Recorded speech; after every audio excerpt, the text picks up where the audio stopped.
নমস্কার, গল্পবাবুর পাঠশালায় আপনাদেরকে স্বাগত জানাই।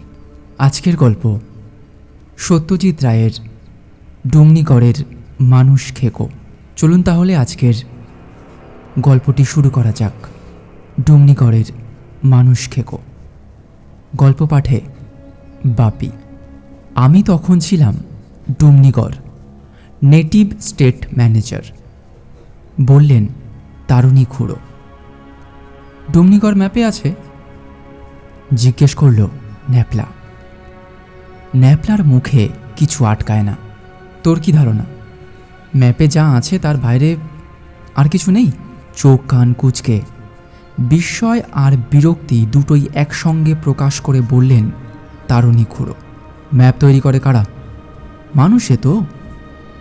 ভগবানের সৃষ্টিতেও ডিফেক্ট আছে জানিস? জোড়া মানুষ, সায়ামিস টুইন্সের কথা শুনেছিস? হাতে 6টা করে আঙুল, বাছুরের 2টো মাথা, এসব শুনিসনি? ম্যাপে নেই ডুমনিগড়। এই নিয়ে ফিলিপসের অ্যাটলাস কোম্পানিকে কড়া চিঠি দিয়েছিলাম সেই সময়। তারা লিখলে ভেরি সরি, আগামী সংস্করণে শুধরে দেব।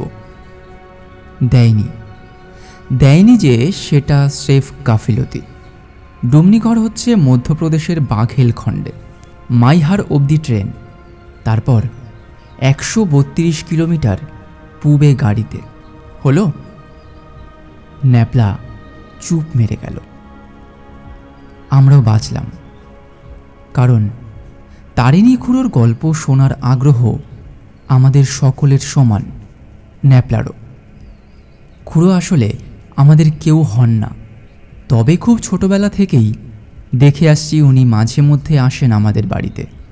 আমার জন্মের আগে বাবারা যখন ঢাকায় ছিলেন তখন তারিণী খুড়ো ছিলেন আমাদের পড়শি, তাই খুড়ো। বাবারও খুড়ো, আমাদেরও খুড়ো। খুড়ো ছাড়া আর ওকে কেউ কিছু বলে বলে জানি না। বাবার কাছেই শুনেছি যে ভদ্রলোক নাকি চাকরির ধান্দায় সারা ভারতবর্ষ ঘুরেছেন, আর অভিজ্ঞতা হয়েছে বিচিত্র রকম। কাজেই গল্পের স্টক অঢেল। খুড়ো বলেন যে শুধু আর্টের খাতিরে যেটুকু কল্পনার আশ্রয় নিতে হয় সেটুকু ছাড়া বাকি সবই নাকি সত্যি। গল্পের প্রথম লাইন বলে থেমে গেছেন খুড়ো। তার কারণ ফরমাস মতো দুধ চিনি ছাড়া চা এসে গেছে। এই জিনিসটি খুব বেশি রসিয়ে রসিয়ে খাচ্ছেন দেখে ন্যাপলা অধৈর্য হয়ে বললেন, ডুমনিগড়ে হলোটা কি? আরে বলছি বললেন তারিণী খুড়ো। এই রটি খাওয়ার অভ্যাস আমার ডুমনিগড় থেকেই। রাজা ভূদেব সিংয়ের হয়েছিল ডায়াবেটিস। এককালে 7 রঙের 7 রকম মিঠাই বরাদ্দ ছিল রোজ দুবেলা। তাছাড়া নিয়মিত মদ্যপান করতেন। আমার ডাক পড়ত সন্ধ্যাবেলা, যেদিনই খুলতেন সপাংয়ের বোতল। সপাং নামটা আমাদের সকলের কাছেই নতুন। অশিক্ষিতরা যেটাকে বলে শ্যাম্পেন, বললেন খুড়ো। যাই হোক, রাজা একদিন সব পরিত্যাগ করলেন। আমার চোখের সামনে 16 স্টোন থেকে 9.5 স্টোনে নেমে গেল ওজন। আর সেই সময় খুনটা হয়। খুন? আমাদের 5 জনের শ্রোতার 5 রকম গলায় একসঙ্গে উচ্চারিত হলো প্রশ্নটা। হ্যাঁ, খুন। রাজার 3 ছেলে, শ্রীপদ, ভূপদ আর অনুপ। ছোটটা রায়পুরে রাজকুমার কলেজে পড়ে। বড় দুটো পড়াশোনা শেষ করে ডুমনিগড়েই থাকে। বড় শ্রীপাতি হলো খুন। শ্রীপাতের ইয়ার ছিল নারায়ণ সিলম, ধনী ব্যবসাদার ডুমনিগড়ের রাইস কিং। পুরুষোত্তম সিলমের একমাত্র ছেলে। জুয়ার আড্ডায় বসত নারায়ণের বাড়িতে। এক সন্ধ্যায় তুমুল বচসা হয় শ্রীপাত আর নারায়ণে, প্রায় হাতাহাতি। শ্রীপদ জিতেছিল প্রায় 20,000 টাকা। সেই সময় নারায়ণের হাতে তার জোরচুরি ধরা পড়ে যায়। নারায়ণ শাসায় তাকে খতম করবে বলে। যাই হোক, খেলা শেষ করে বাড়ি ফিরছিল শ্রীপদ। তখন রাত 11টা। হেঁটেই ফিরত। রাজবাড়ি থেকে শ্রীমলদের বাড়ি হাফ মাইল। পথে পড়ে রামসরোবর, ভারী সুদৃশ্য লেক। ঠিক মধ্যিখানে একটি শ্বেতপাথরের মিনি প্রাসাদ। নৌকা করে যাওয়া যায় সেখানে। সেই লেকের ধারে কে জানি রিভলভার দিয়ে গুলি করে শ্রীপদকে। পয়েন্ট ব্ল্যাঙ্ক রেঞ্জ থেকে মেরেছে। এক গুলিতেই সাবার। পুলিশ নারায়ণকে সন্দেহ করে। সে যে শ্রীপদকে মারবে বলে শাসিয়েছে সে কথা জেরাতে আড্ডায় সকলেই স্বীকার করে। কিন্তু শেষ পর্যন্ত উপযুক্ত প্রমাণের অভাবে নারায়ণ বেকসুর খালাস পেয়ে যায়। আমি অবশ্য খুনের সময় কাছেই ছিলাম। বলেন কি? আর 5টা গলা একসঙ্গে। জোনাকি স্টাডি করছিলাম। বলেন তারিণী খুড়ো। সামনে দেওয়ালি রাজাকে কথা দিয়েছিলাম পিদ্দিমের বদলে একটা নতুন ধরনের বাতির বন্দোবস্ত করব। ইলেকট্রিক নয়, কাঁচের টিউবের অর্ডার দিয়েছিলাম। রাজবাড়ির যত ব্যালকনি আর যত বারান্দা সব কটার আলসে আর রেলিংয়ের ওপর টিউব বসানো থাকবে, আর তার মধ্যে ছাড়া থাকবে জোনাকি। অবশ্য নিঃশ্বাস প্রশ্বাসের জন্য ফুটো থাকবে টিউবে। নির্ঘাত চমকপ্রদ ব্যাপার হতো। তবে বড় কুমারের মৃত্যুর জন্য সেবার আর কোনো ঘটা হয়নি দেওয়ালিতে। আপনি আপনি খুনিকে দেখেছিলেন? জিজ্ঞেস করল ন্যাপলা। না, দেখিনি। গুলি করেই সে পালায়। তবে খুনের খবরটা আমিই দিয়েছিলাম। আমি যদি অন্যমনস্ক না থাকতাম তাহলে হয়তো খুনিকে হাতে নাতে ধরে ফেলতে পারতাম, কিন্তু সেটা হবার ছিল না। ফলে একটা জলজ্যান্ত অপরাধী চিরকালের মতো রেহাই পেয়ে গেল। তারিণী খুড়ো বিড়ি ধরাতে থেমেছেন। আমরা মুখ চাওয়াচাই করছি, গল্প শেষ কিনা তাও বুঝতে পারছি না। এমন সময় খুড়ো আবার শুরু করলেন। এদিকে বড় ছেলের মৃত্যুতে রাজা আঘাত পেয়েছেন খুবই, আর তাতে অসুখও বেড়ে গেছে। এমন সময় একটা অন্য গণ্ডগোল দেখা দিল। খুনের মাসখানেক আগে 2 আমেরিকান এসেছিল রাজার বাড়িতে অতিথি হয়ে। আসল উদ্দেশ্য শিকার। ডুমনিগড়ের পূব দিকে পাহাড়ের শ্রেণী আর তার পাদদেশে গভীর জঙ্গল। বহু বিদেশি শিকারী ডুমনিগড়ে এসে শিকার করে গেছে। রাজা তাদের জন্য ঢালাও বন্দোবস্ত করে দিয়েছিলেন। এইবার ওই 2 আমেরিকানের একটি নাম স্যাঙ্গার 40 হাত দূর থেকে পরপর 2টি গুলি মেরেও বাঘকে জখমের বেশি কিছু করতে পারল না। একটি গুলি লাগলো লেজে, একটা পিছনের পায়ের গোড়ালিতে। সেই বাঘ এখন হয়ে গেছে নরখাদক। এটা খুবই স্বাভাবিক ঘটনা। তোরা জানিস বোধ হয়, পালম্বি, হাড্ডা আর থুয়ারা পাহাড়ের নিচে এই 3টি গ্রাম থেকে 17 জন মেয়ে পুরুষকে ধরে নিয়ে গেছে সেই বাঘ। গায়ের লোকে রাজার কাছে এসে হত্যে দিয়েছে। ওই বাঘের শেষ না দেখা পর্যন্ত তাদের স্বস্তি নেই। বাঘের ভয়ে তারা বাড়ি থেকে বেরোতে পারছে না। সেই সুযোগে তাদের ক্ষেতের ফসল খেয়ে নিচ্ছে হরিণ আর শুয়োরের দল। রাজা ডেকে পাঠালেন আমাকে। বললেন, ট্যারি। রাজা আমাকে ট্যারি বলেই ডাকতেন। ট্যারি, এখন তুমি ভরসা। এই ম্যানিটারের একটা বিহিত না করলেই নয়। তোমার কি লোকজন লাগবে বলো, আমি দিচ্ছি। তুমি 2-1 দিনের মধ্যে বেরিয়ে পড়ো। এখানে বলা দরকার যে মেজকুমার ভূপত সিং ও শিকারে সিদ্ধহস্ত। 23 বছর বয়স, কিন্তু এর মধ্যেই বড় বাঘ ছোট বাঘ মিলে সংখ্যা দাঁড়িয়েছে 73। তবে এটা জানি যে রাজা মেজকুমারের খুব একটা ভক্ত নন, কারণ সে অতি উচ্ছৃঙ্খল প্রকৃতির ছেলে। তাছাড়া মদ জিনিসটাকে বেশি রকম পছন্দ করে। আমি মেজ কুমারের হয়ে একটা সুপারিশ করেও কোনো ফল হলো না, কাজেই আমাকেই রাজি হতে হলো। আমার তখন জোয়ান বয়স, সবে 30 পেরিয়েছি।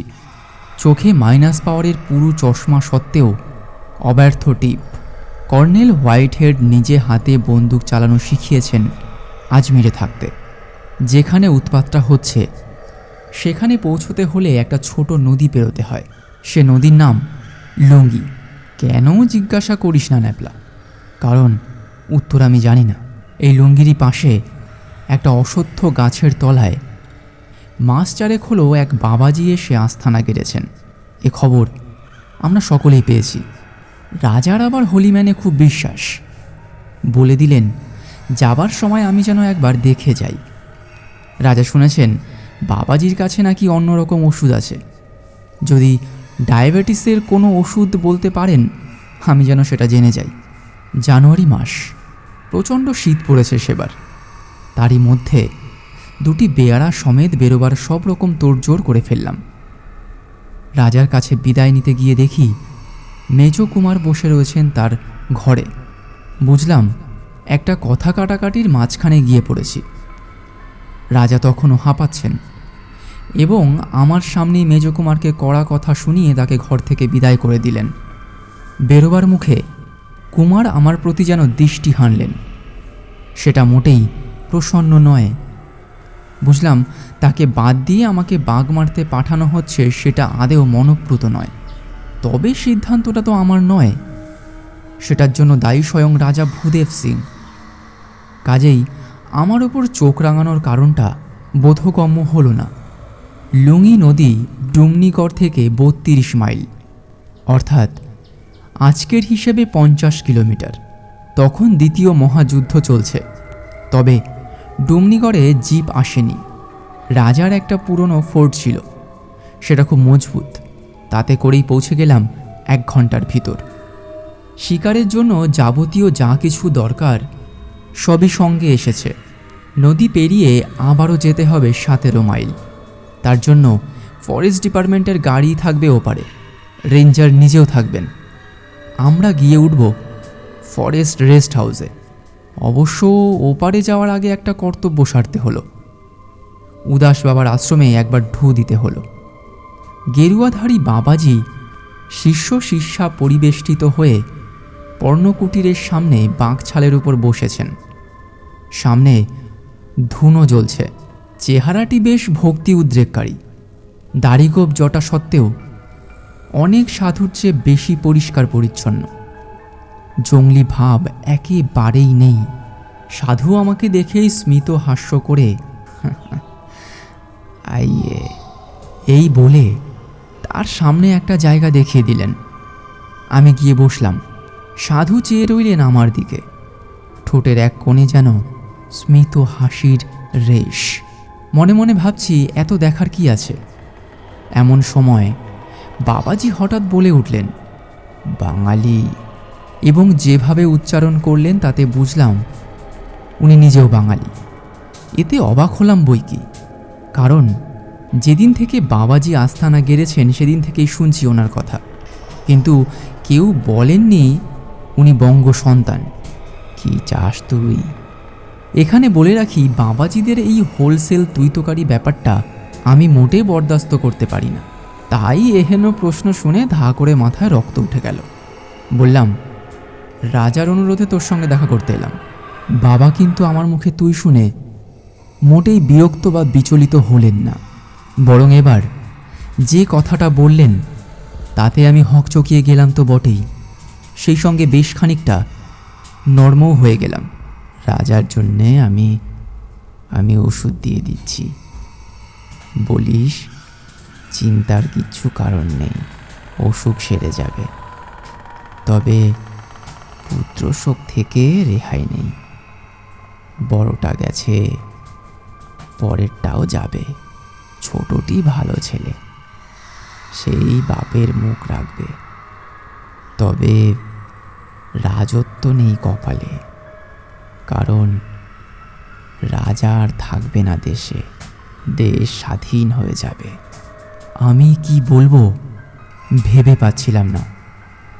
এমন সময় বাবাজি বললেন, তোর জন্য ওষুধ আছে। আমার ওষুধ? সে আবার কি? জিজ্ঞেস করলাম, কিসের ওষুধ? তুই বাঘের পেটে যেতে চাস? সেটা আর কে যেতে চাই বলুন? তাহলে আরও কাছে আয়। আমি একটু এগিয়ে গেলাম সাধু বাবার দিকে। বাবাজি তার ঝোলা থেকে একটা কৌটো বার করে তার থেকে খানিকটা সবুজ মলম নিয়ে আমার কপালে ঘষে দিলেন। হিং আর কস্তুরি মেশানো একটা গন্ধ এলো নাকে। ব্যাস, আর ভয় নেই তোর। রাজার জন্য ওষুধ নিয়ে বিদায় নিলাম।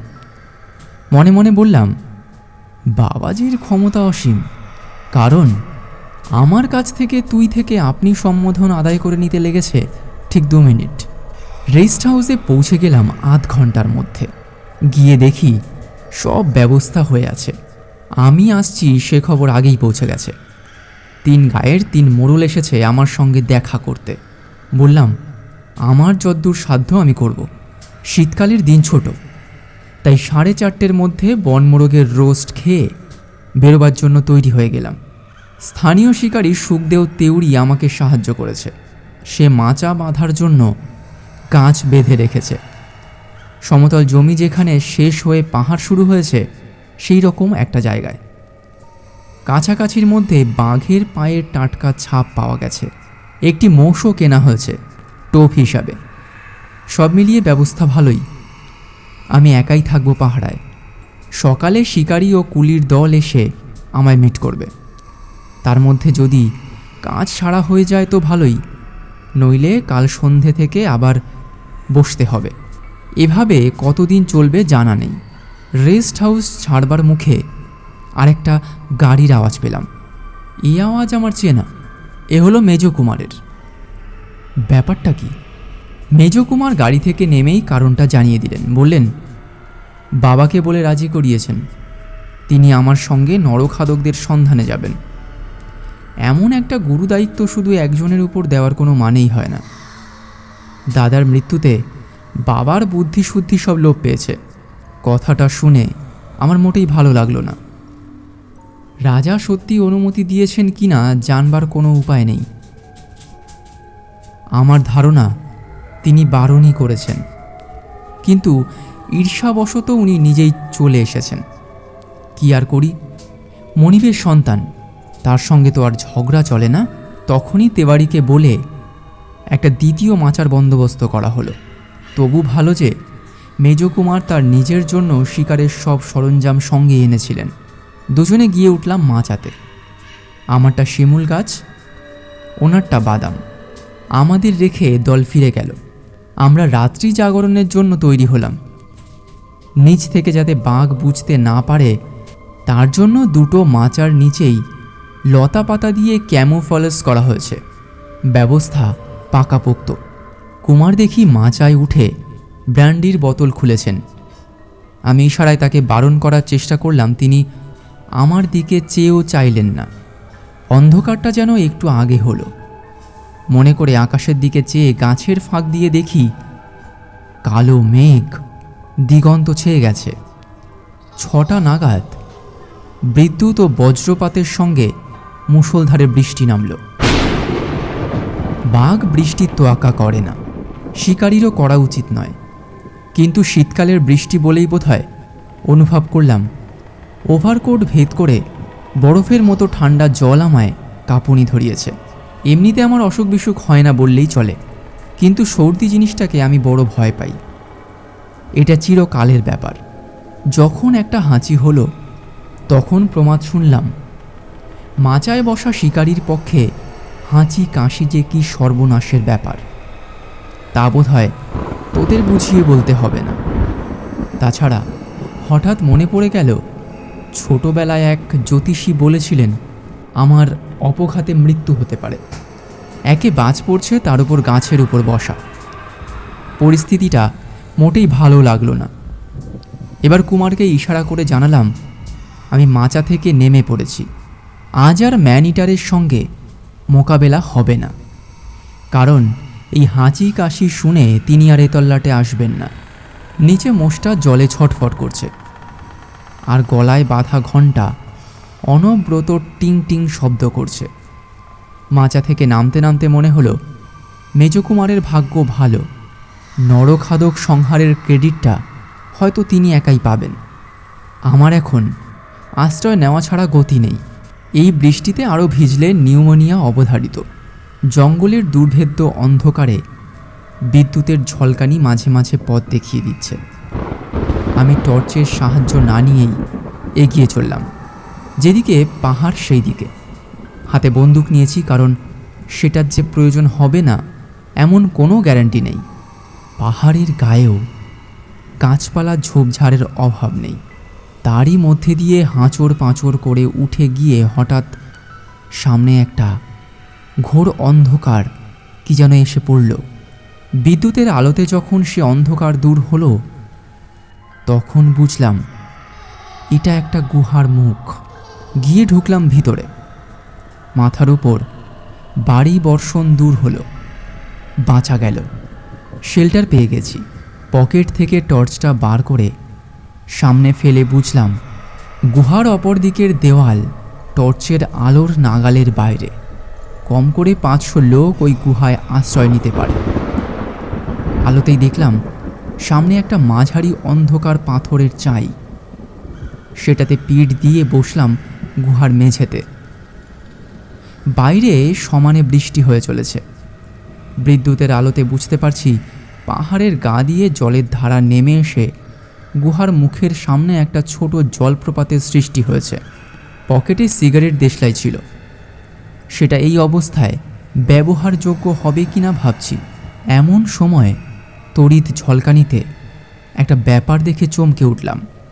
একটি লোক এসে গুহার ভিতরে ঢুকল। লোকটি সামান্য খুঁড়িয়ে হাঁটা থেকে বুঝতে পারলাম উনি মেজকুমার। তার 7 বছর বয়সে পায়ের পাতার উপর দিয়ে চলে যায় বাপের রোলস রেসের গাড়ি। সাহেব ডাক্তারের অস্ত্রোপচারের ফলে পা সেরে যায় ঠিকই, কিন্তু ডান পায়ের তুলনায় ½ ইঞ্চি ছোট হয়ে যায়। তার ফলেই এই খোঁড়ানো। মেজকুমারের অন্ধকারের দেহ আমার দিকে এগিয়ে এসে আমার পাশেই বসল। একটা বোটকা গন্ধ কিছুক্ষণ থেকে পাচ্ছিলাম, তার সঙ্গে এবার ব্র্যান্ডির গন্ধ যুক্ত হলো। তারপর অনুভব করলাম গরম নিঃশ্বাস পড়ছে আমার মুখের ওপর। তারপর মেজকুমারের কণ্ঠস্বর প্রবেশ করলো আমার কানে। শত্রু শেষ রাখতে নেই জানো। বলে কি লোকটা? আমি ওর শত্রু হতে যাব কেন? তোমাকে যখন আমি দেখে চিনেছি সেই রাতে, তখন তোমারও আমাকে দেখে এবং চিনে ফেলাটা আশ্চর্য নয়। কোন রাতে? সেটা কি বলে দিতে হবে? ইমলি গাছের নিচে দাঁড়িয়েছিলে তুমি। দাদা ফিরছিল সিমলের বাড়ি থেকে। আমার গরম লাগতে শুরু করেছে। ওভারকোটটা খুলে ফেলতে পারলে ভালো হয়। এই মেজকুমার তাহলে হত্যাকারী?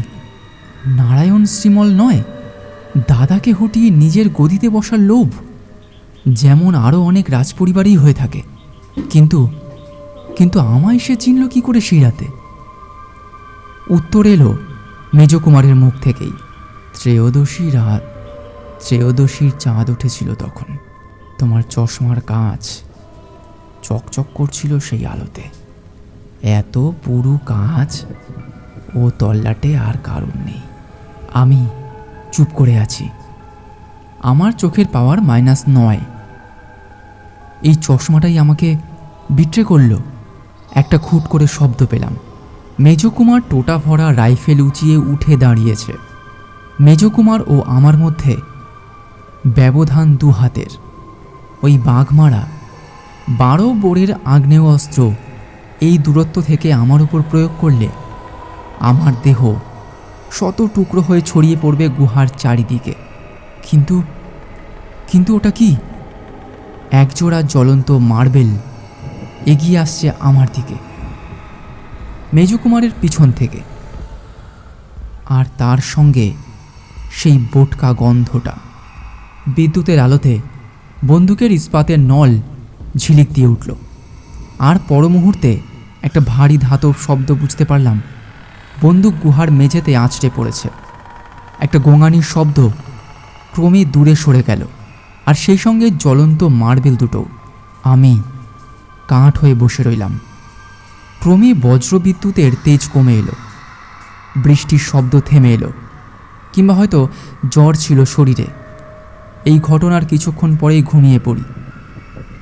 যখন ঘুম ভাঙল তখন ভোর হয়ে গেছে। গুহাটা যে কত বড় সেটা এখন বুঝতে পারলাম।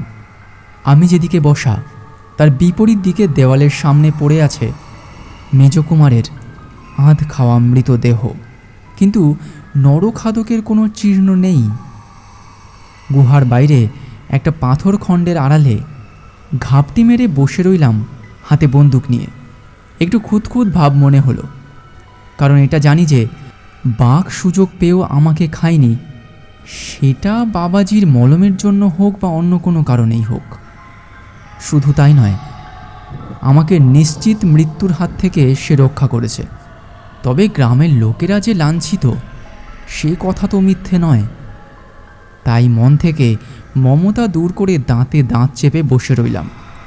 8টা পর্যন্ত বসে থেকেও যখন বাঘের দেখা পেলাম না, তখন অগত্যা ফিরতি পথ ধরলাম। মাচার কি অবস্থা দেখতে হবে গিয়ে।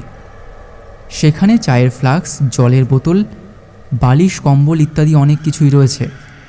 জায়গাটা খুঁজে পেতে অসুবিধে হলো না, কিন্তু যা দেখলাম তাতে চক্ষু ছানা বড়া। মাচা সমেত শিমুল গাছ বজ্রপাতে ঝলসে গেছে, আর তার পাশেই পড়ে আছে মৃত মোষ, আর তার কাঁধে দাঁত বসানো মৃত নরখাদক। সে এক বিচিত্র ছবি। মানুষের হাতের বন্দুকের চেয়ে 1000 গুণে বেশি শক্তিশালী আগ্নেয় অস্ত্রের শিকার হয়েছে এরা, সেটা আর বলে দিতে হয় না।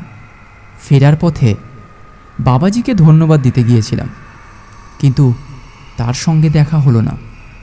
তার পর্ণকুটিরটি ভাসিয়ে নিয়ে গেছে লুঙ্গি নদী গতরাতের বৃষ্টিতে। তিনি নিজে নাকি একটি সেগুন গাছে চড়ে রক্ষা পেয়েছিলেন, কিন্তু আপাতত সর্দি জ্বরে কাবু হয়ে এক শিষ্যের বাড়িতে আশ্রয় নিয়েছেন।